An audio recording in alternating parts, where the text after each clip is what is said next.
Everyone, welcome to Law of Assumption Coaching. Thank you so much for being here. Thank you so much for joining this community. आपके मैं comments पढ़ रही हूँ तब से and I'm so sorry. कल तो मैं बहुत गुस्से में थी तो I just blurted it out without thinking कि बाकी सब लोग तो यहाँ support करते हैं but आप लोग का support देख के I'm just feeling so, it is just so heart touching. Thank you so much for being such a nice and sweet audience and आप लोग का इतना प्यार मिला है उसके लिए दिल से बहुत बहुत शुक्रिया. Thank you again very very much. All right, so as I have told you that today we are going to cover a very interesting topic. और आज के इंटरेस्टिंग टॉपिक के साथ मैं एक क्वेश्चन और लूँगी जो आप लोगों में से किसी ने लिखा है and it is very essential to address this topic as well. तो बाकी जिनके भी क्वेश्चंस आ रहे हैं मैं उन सभी के रिस्पॉन्सेज मैं बाय या तो कमेंट या फिर मैं अपने वीडियो में लेती हूँ. सो डोंट वरी, आपको बिल्कुल निश्चिंत हो जाना चाहिए. कोई टेंशन लेने की ज़रूरत नहीं है कि आपका क्वेश्चन पिक नहीं किया गया in the video. But video में जो भी क्वेश्चंस पिक किए जाएंगे वो सारे के सारे बहुत ही रिलेटिवली इम्पॉर्टेंट क्वेश्चंस होंगे जो आपको आने वाले समय में और बाकी सभी के लिए भी वो बहुत ज़्यादा इफेक्टिवली काम करेंगे. तो दैट इज़ वाई मैं आज एक ही क्वेश्चन लेने वाली हूँ. So yes, without any further ado let's get in to the today's topic. Well, आज का जो टॉपिक है वो ये है कि हमने इमेजिनेशन तो कर लिया और हमने ये भी देख लिया कि हमारी डिज़ायर कितने ईजीली और कितने आसानी से बहुत ही अमेजिंग तरीके से फुलफिल हो रही है हमारी लाइफ में in our imagination. We have felt it. हमने पूरी 5 सेंसेस लगा के उसको रियलिटी जैसा महसूस किया और बहुत ही खुश तरीके से हमने उसको एक्सपीरियंस किया कि हाँ भाई, अब डिज़ायर हमारी फुलफिल हो गई है. तो अब इसके बाद क्या करना है? इसके बाद हमें 3D में कैसे जीना है कि इमेजिनेशन का पार्ट तो 4D का पार्ट है. तो अभी हमें जो 3D यानी मॉर्निंग में जब हम पूरा दिन जो हमारे 16 घंटे निकलते हैं डे टाइम के, उसको कैसे डील करना है, उसमें करना क्या है जब तक आपकी जो इमेजिनल एक्ट है वो रियलिटी में कन्वर्ट होके नहीं आ जाती है. तो आज हम इस टॉपिक के बारे में बात करेंगे. वेल, तो सबसे पहले आपको ये समझना है कि जो आपका फुलफिलमेंट ऑफ डिज़ायर है वो आपने इमेजिनल एक्ट में ऑलरेडी देख लिया है, ठीक है. और इमेजिनल एक्ट यानी जो 4D रियलिटी है आपकी वो बहुत बड़ी है 3D के कंपैरिजन में.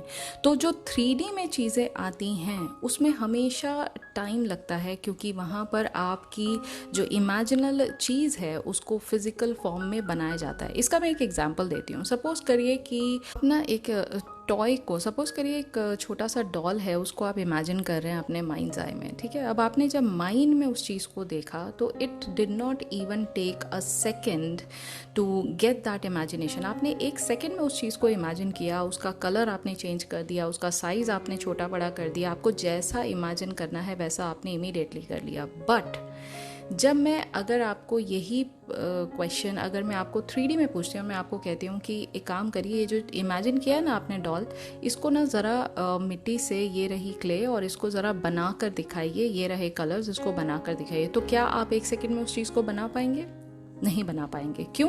क्योंकि 3D में हर चीज़ फिजिकल एफर्ट के साथ चलती है, ठीक है. And that is why it takes time for anything to come in 3D, क्योंकि वहाँ पर फिजिकल एफर्ट के साथ आपकी चीज़ों को लाया जा रहा है, ठीक है. तो जैसे आपको वो मिट्टी की डॉल बनाने में टाइम लगेगा, अपने हाथों से आप बनाएंगे ना, उसमें टाइम लगेगा आपको, हो सकता है आधा घंटा लगे, हो सकता है 1 घंटा लगे, लेकिन उसके बाद जैसा आपने इमेजिन किया था आप बना सकते हैं. But it is definitely going to take time. तो इस पूरे टाइम को आपको ब्रिज ऑफ इंसिडेंट्स कंसिडर करना है. ब्रिज ऑफ इंसिडेंट मतलब क्या? My desire is already there, it is already been booked. यानी इस तरह से आप समझिए जैसे आप कोई चीज़ ऑनलाइन ऑर्डर करते हैं तो how do you feel? You already live in the state of knowing कि भाई मेरा जो ऑर्डर है वो ऑलरेडी प्लेस हो चुका है और इसको जब आना होगा तब आएगा. तो आप निश्चिंत होकर आराम से अपने दिन के हर काम को जो है वो करते हो. और ना ही सिर्फ करते हो, अगर कोई आपसे पूछता है, आपने एक टी-शर्ट नया ऑर्डर किया, आपसे कोई क्वेश्चन पूछता है कि भाई क्या हुआ तुम्हारा ये XYZ जो तुमने ऑर्डर किया था, क्या हुआ? यू ऑलवेज से हाँ मैंने मंगाया है, it is going to come. इस पर्टिकुलर पीस ऑफ माइंड के साथ आप इतने कॉन्फिडेंस से इस चीज़ का जवाब देते हो, जबकि आपको नहीं पता है कि वो कब आएगा, जबकि आपको नहीं पता है वो कैसे आएगा. Right? Are you understanding what I am trying to say? तो इस पूरे वेटिंग पीरियड के दौरान आपको एक sense of peace, sense of satisfaction होना चाहिए कि आपको जो चाहिए था वो ऑलरेडी मिल चुका है। अब इस पूरे डिले को आप एक पार्ट ऑफ वेटिंग समझिए कि जब आपकी 3D में वो पूरी की पूरी जो डिज़ायर है वो जब फिज़िकली रेडी हो जाएगी तो आपको वो ऑटोमेटिकली अपने आप को शो करेगी कि yes I am here, it is going to knock at your door and it is going to tell you that hello, आपने मुझे ऑर्डर किया था, प्लीज़ अब इस ऑर्डर को आप रिसीव कर लीजिए। तो इस तरह से आप अपना जो वेटिंग टाइम है उसको बिना किसी एंजाइटी के, बिना किसी फेयरफुल थॉट के, बिना किसी डाउट के आपको निकालना है। और वो कैसे निकाल सकते हैं आप? वो तब निकाल सकते हैं जब आपको ये मालूम हो, जब आपको वो सेंस ऑफ फुलफिलमेंट 100% आपको इमेजिनेशन में मिल चुका है, जब आपको ये मालूम है कि मैंने जो इमेजिन किया है वही मेरी रियलिटी है। और इस रियलिटी में यानी 4D रियलिटी में, इमेजिनल रियलिटी में मेरा प्लेस ऑफ क्रिएशन है, यानी मेरा काम क्रिएट करने का है, मेरा काम इमेजिन करने का है, मेरा काम उसके फुलफिलमेंट को एक्सपीरियंस करने का है एज अ क्रिएटर। 3D का जो काम है वो 3D को करने दीजिए, सबकॉन्शियस माइंड का जो काम है उसको करने दीजिए, आपको उसमें बीच में कोई प्रोसेस में इंटरफेयर करने की ज़रूरत ही नहीं है। तो जब आप इस स्टेट ऑफ माइंड से अपने इस वेटिंग पीरियड को इंजॉय करते हैं, यानी डेस्टिनेशन आपको पता है ना, एक जगह से दूसरी जगह जाने पे आपको ट्रेन से जाना है, आपको फ्लाइट से जाना है, वेटिंग तो रहेगा ना। अब उस वेटिंग को आप दिन रात कोस के या बार बार खिड़की बाहर देख के कि ओह माय गॉड कहाँ है, अभी तक डेस्टिनेशन नहीं आया, तो आप अपना ही स्टेट ऑफ माइंड डिस्टर्ब कर रहे हैं और अपने साथ साथ 4 लोगों को और भी डिस्टर्ब कर रहे हैं। सो मेरा पॉइंट यहाँ पर ये है कि इस वेटिंग पीरियड को स्टेट ऑफ नोइंग में कि मेरी डिज़ायर ऑलरेडी आउट देयर है, it is going to come to me, ये आप जब सोचते हैं it is going to fasten up the process. और जब ये चीज़ आप इतने कॉन्फिडेंस के साथ अपने रियलिटी में कदम रखते हैं, अपने रियलिटी को जीते हैं, 3D has no power of its own. अपने आप 3D आपकी लाइफ में कुछ नहीं बिगाड़ सकती है, तो ऑटोमेटिकली जो आपकी लाइफ की जो डिज़ायर है वो बहुत जल्दी आपके पास आती है और दिखाई देती है। तो ये है राइट तरीका इस वेटिंग पीरियड को निकालने का। आप जब चाहें तो चीज़ों को अफर्म कर सकते हैं, आप जब चाहें तो डे ड्रीम कर सकते हैं, there is no harm, but anxious feel नहीं करना है। किसी भी बात से ट्रिगर्ड होके 3D में उस पर रिएक्ट नहीं करना है, क्योंकि it is just going to add more delay. तो ये है राइट तरीका आपको 3D में जीने का, जब आप डिज़ायर का फुलफिलमेंट महसूस करें। और जितना ज़्यादा हो सके अपने 4D में रहने की कोशिश करिए, जितना ज़्यादा ड्वेल कर सकते हैं आप अपने इमेजिनल एक्ट में उतना करने की कोशिश करिए, because it is going to make you believe कि आपका 4D ही आपका रियल रियलिटी है। ठीक है, तो yes, this was the video and अब हम लेते हैं आज का क्वेश्चन। तो आज का क्वेश्चन मैंने लिया है बिलियनियर संदीप का, कि इन्होंने पूछा है how can I reduce resistance while manifesting. First of all Sandeep ji, आपका रेजिस्टेंस आ क्यों रहा है पहले तो ये जानिए। Is it because of the 3D और is it because of your internal belief system? दोनों सिनारियों में आपको ही चीज़ों को सेल्फ एनालिसिस करना है, दैट्स नंबर 1।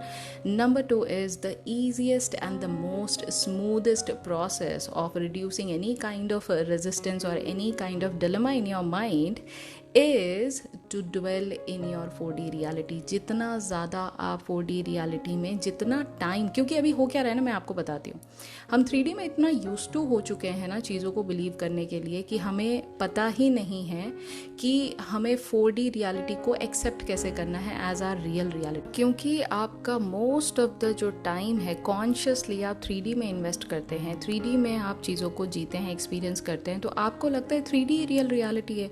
तो कोई भी नया जब आइडिया आपको दिया जाता है, you immediately reject it, you are not open to that new idea. I mean I am talking about your ego mind, I am talking about your logical mind.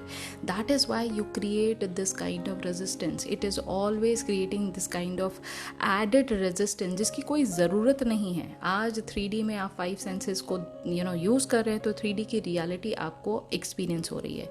यही 5 सेंसेस को आप 4D में लगा दोगे, 4D की जो reality है वो आपको रियल लगने लग जाएगी। It is all about about you, आप किस तरफ फोकस कर रहे हैं, आपका ध्यान किस तरफ है, आपकी जो मेन पावर है फाइव सेंसेस की उसको आप कहाँ यूज़ कर रहे हैं, आपका परसेप्शन क्या कहता है, आपका परसेप्शन 3D रियलिटी को रियल मानता है या आपका परसेप्शन ये कहता है कि I am the god of my reality and for a god there is nothing which is impossible. तो जब आप इस स्टेट ऑफ माइंड से चीज़ों को देखते हैं, उसको एक्सेप्ट करते हैं, things are going to be very very smooth. तो सबसे आसान तरीका इसका ये है कि जितना टाइम आप 3D में इन्वेस्ट कर रहे हैं उसको हल्का लीजिए, उसको लाइट लीजिए, जबकि 4D में अब डेलिबरेटली एंड कॉन्शियसली आप अपनी फाइव सेंसेस को लगाकर चीज़ों को एक्सपीरियंस करने की कोशिश ज़्यादा देर के लिए करिए। जितना ज़्यादा ड्वेल करेंगे आप अपनी 4D रियलिटी में, खास कर नाइट के प्रोसेस में, जो सैट्स का जो